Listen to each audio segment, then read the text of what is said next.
Goeiemôre, goeiemiddag, goeienaand. My naam is Dion Loos en hierdie is Straatwys. Baie dankie dat jy saam met my stap op hierdie dag. Nou so 'n paar weke gelede ry ons by 'n motor verby en agter is daar 'n bumpersticker wat sê beskerm deur Psalm 91. Nou Psalm 91 is natuurlik een van die kragtigste psalms of verse in die Bybel wat ons leer oor ons verhouding met God en wie God is.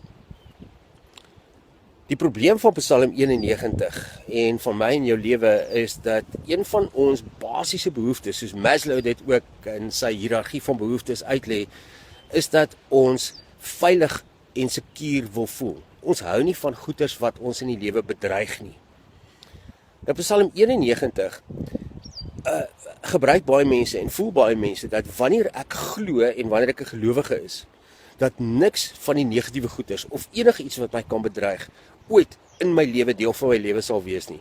Ek sal nooit my besigheid verloor nie. Ek sal altyd 'n werk hê. Ek sal nooit siek word nie. Ek sal nooit deur 'n egskeiding gaan nie. Ek gaan nooit die verwerping van mense ervaar nie. Ek gaan nooit net eenvoudig in 'n situasie wees waar ek alles verloor en van voor af moet begin nie, want Psalm 91. Nou hier's die kikker van Psalm 91 en die geheim van Psalm 91. Dit sê nie vir ons dat om in God te glo beteken dat niks jou ooit gaan tref nie, dat niks negatiefs in jou lewe ooit gaan gebeur nie. Psalm 91 is daarom vir jou te leer dat te midde van die goeters wat gebeur, te midde van wat die wêreld in jou kant toe gooi, dat God daar is vir jou, dat hy jou beskerm in jou stryd, in jou hartseer, in jou vrees, in jou bekommernis, is God daar.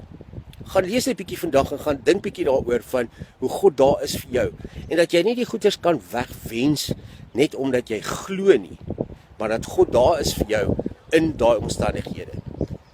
Gaan dink bietjie daaroor vandag en ek hoop dat jy 'n wonderlike dag het en tot ons weer saam stap. Mooi loop.